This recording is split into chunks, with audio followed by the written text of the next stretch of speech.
Pendant plus de 50 ans, une séquence filmée a hanté la cryptozoologie, divisé les scientifiques et captivé des millions de personnes dans le monde entier. 59 secondes d'un film 16 mm tremblant, tourné dans une forêt reculée du nord de la Californie en 1967. 59 secondes montrant ce qui semble être une immense créature bipède couverte de poils marchant dans une clairière avant de disparaître dans les arbres. Le film Patterson-Gimlin a été analysé par des experts en costume, des zoologistes, des anthropologues et des spécialistes du cinéma. Il a été amélioré, stabilisé, ralenti et examiné image par image. Les croyants affirment qu'il prouve qu'une espèce de primate inconnu vit dans les forêts d'Amérique du Nord. Les sceptiques disent qu'il s'agit manifestement d'un homme déguisé, l'un des canulars les plus réussis de l'histoire. Pendant des décennies, le débat est resté dans une impasse.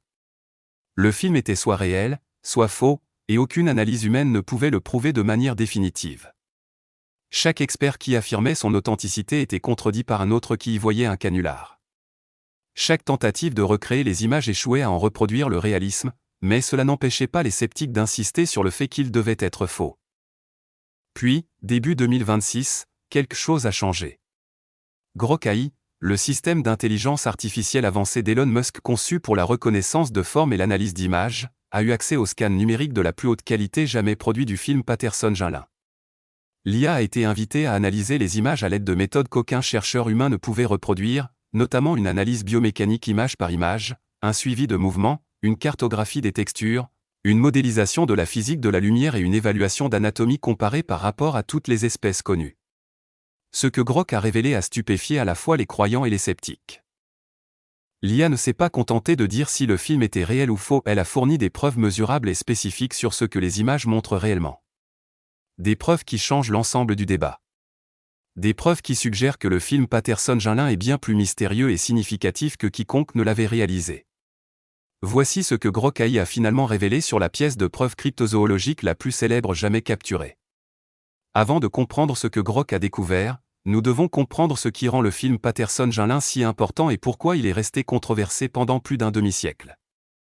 L'histoire de Bigfoot, ou Sasquatch, comme les peuples autochtones du nord-ouest du Pacifique l'appellent depuis des siècles, n'est pas une invention moderne. Bien avant que Roger Patterson ne prenne une caméra en 1967, des tribus amérindiennes à travers l'Amérique du Nord racontaient des histoires de grands êtres couverts de poils vivant dans les forêts et les montagnes. Le peuple Salish les appelait Sasquatch. D'autres tribus avaient des noms différents, Tizilamac, Skookum, Oma. Les descriptions étaient remarquablement cohérentes entre différentes régions et différents groupes tribaux, d'immenses créatures humanoïdes couvertes de poils, mesurant entre 2,10 et 2,75 mètres, vivant dans des zones sauvages reculées et évitant tout contact humain. Ce n'étaient pas des créatures fantastiques issues de la mythologie. Elles étaient décrites dans les mêmes termes pratiques que ceux utilisés par les tribus pour décrire les ours, les loups et autres animaux réels qu'elles rencontraient. Ces récits servaient d'avertissement: si vous vous enfoncez profondément dans la forêt, vous pourriez croiser ces êtres, et vous devriez être prudent et respectueux si vous le faites. Lorsque les colons européens arrivèrent en Amérique du Nord, ils commencèrent également à signaler des rencontres avec de grandes créatures bipèdes couvertes de poils dans les régions boisées. Des articles de journaux du XIXe siècle décrivent des « hommes sauvages » ou des « hommes singes » aperçus dans des zones reculées. Des bûcherons et des mineurs travaillant dans des camps isolés signalaient la découverte d'énormes empreintes et entendaient la nuit des hurlements étranges ne ressemblant à aucun animal connu. Au milieu du XXe siècle, l'intérêt pour ces créatures avait considérablement grandi. Dans les années 1950, une équipe de construction de routes dans la forêt nationale de Sea Rivers, dans le nord de la Californie, découvrit une série de grandes empreintes humanoïdes sur leur chantier, près d'un endroit appelé Bluff Creek. Un chroniqueur d'un journal local nommé Andrew Janzoli écrivit sur la découverte, inventant le terme « Bigfoot » pour désigner ce qui avait laissé ses traces. L'histoire fut reprise à l'échelle nationale, et Bigfoot entra dans la culture populaire. Parmi ceux qui lurent ces articles se trouvait un cavalier de rodéo et amateur de plein air de l'État de Washington nommé Roger Patterson. Patterson devint obsédé par l'idée qu'une espèce de primate inconnu pourrait vivre dans les forêts du nord-ouest du Pacifique. Il lut tout ce qu'il put trouver sur le Sasquatch, interrogea des témoins et étudia les rapports de découverte d'empreintes. En 1966, il écrivit et auto-publia un livre intitulé « Les hommes des neiges d'Amérique existent-ils vraiment ?» soutenant que les preuves suggéraient que ces créatures étaient réelles. Mais Patterson ne se contentait pas d'écrire sur Bigfoot. Il voulait des preuves. Il voulait être la personne qui capturerait enfin des preuves définitives forçant la science à reconnaître ce que les peuples autochtones savaient depuis des siècles, que quelque chose d'inconnu et de remarquable vivait dans la nature sauvage d'Amérique du Nord. En octobre 1967, Patterson organisa une nouvelle expédition à Bluff Creek, dans le nord de la Californie, une zone ayant un historique d'observation de Bigfoot et de découverte d'empreintes. Il était accompagné de Bob Ginlin, un homme de plein air expérimenté et dresseur de chevaux qui était sceptique quant à Bigfoot mais accepta d'aider Patterson dans ses recherches. Les deux hommes chargèrent du matériel de camping, des provisions et la caméra 16 mm Ciné Kodak de Patterson sur des chevaux et s'enfoncèrent dans la forêt reculée. Ils passèrent plusieurs jours à explorer des zones prometteuses, trouvant quelques empreintes que Patterson croyait fraîches, mais aucune trace de la créature elle-même.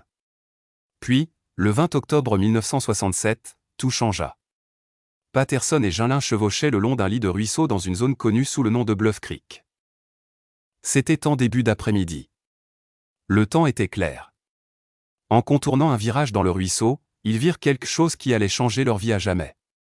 À environ 25 mètres devant eux, près d'un tas de rondins abattus, se tenait une immense créature couverte de poils. Elle était debout, marchant sur deux jambes comme un humain, mais clairement pas humaine.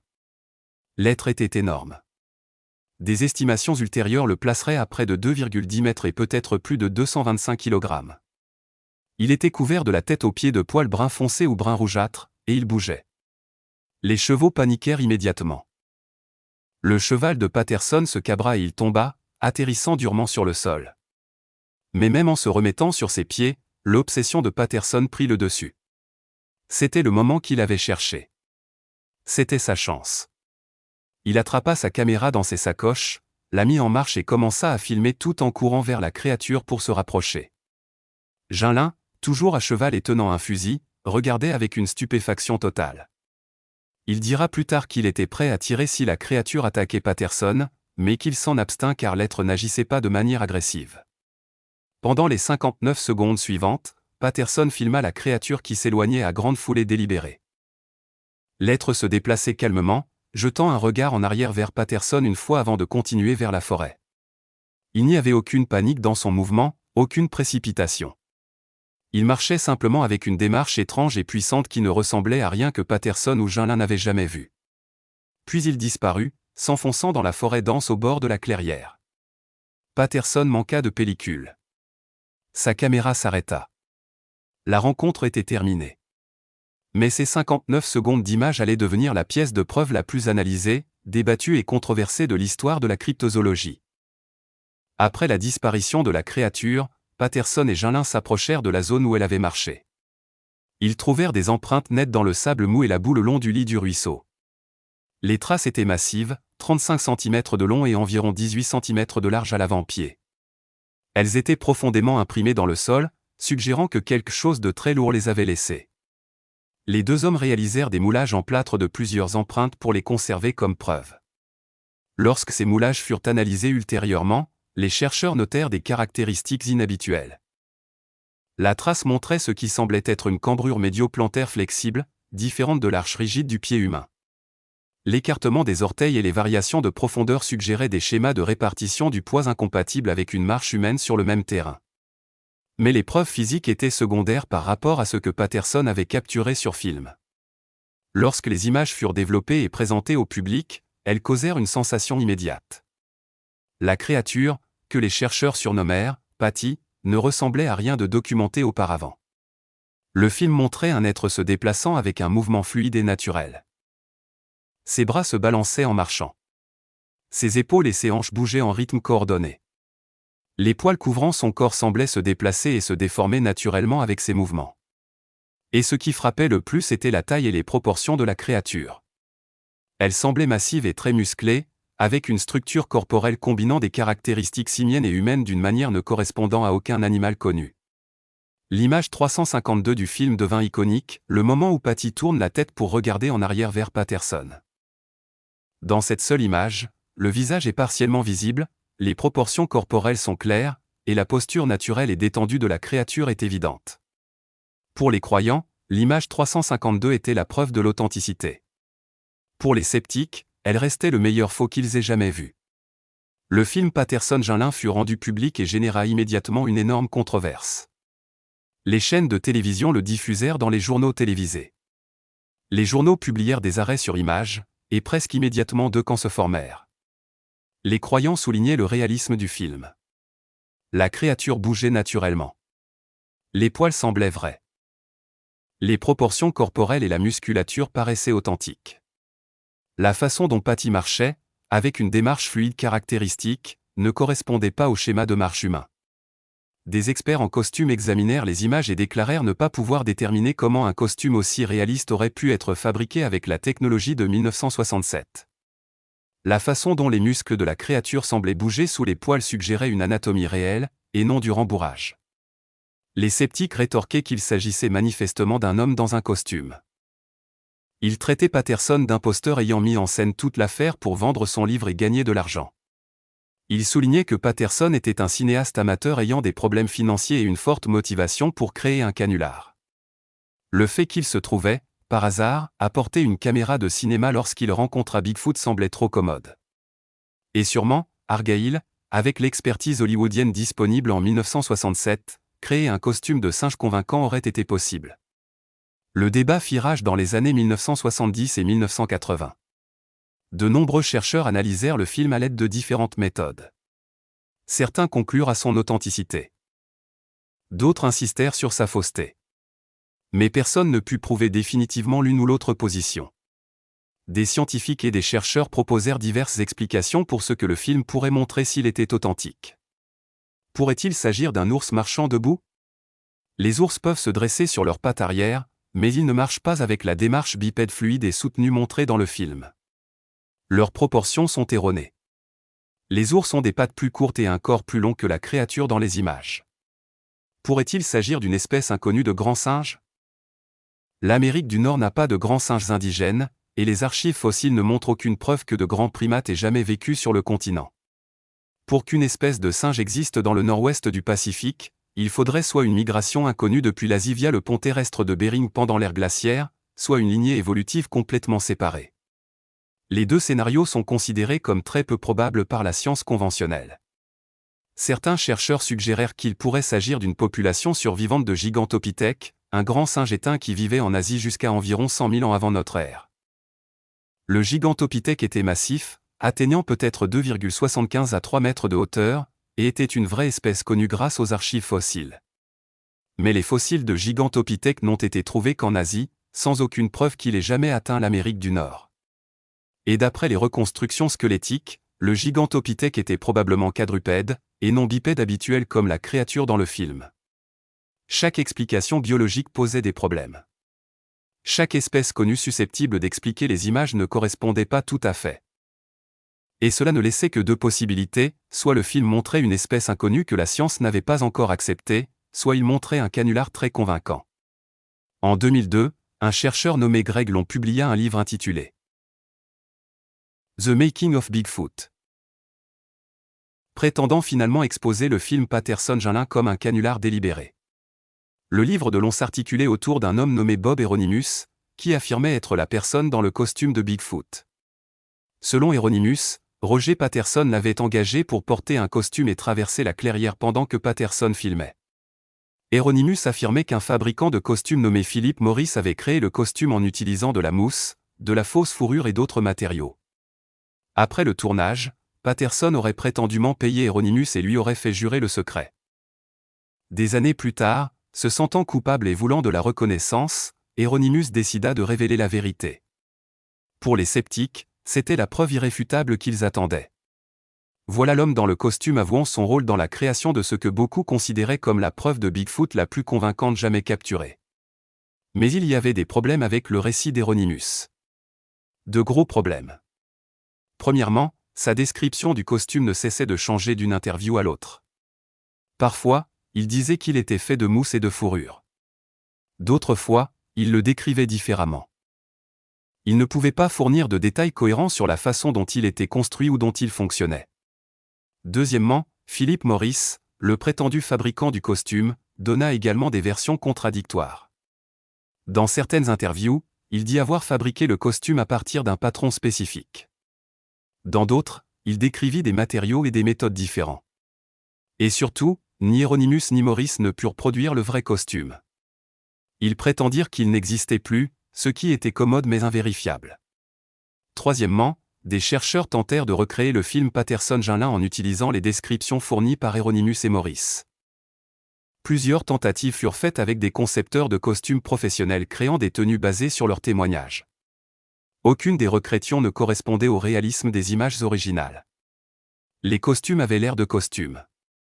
Ils ne bougeaient pas naturellement. Les proportions étaient erronées. Les poils ne se déplaçaient pas correctement. Même des artistes en effets spéciaux hollywoodiens qui examinèrent le film admettaient ne pas pouvoir expliquer comment un costume aussi réaliste aurait pu être fabriqué en 1967 avec les matériaux et les techniques disponibles à l'époque. La créature dans le film montre un mouvement musculaire apparent sous les poils, ce qui nécessiterait des animatroniques incroyablement sophistiqués qui n'existaient pas dans les années 1960. Bob Gimlin, qui était présent lors du tournage, a constamment maintenu pendant plus de 50 ans que la rencontre était réelle.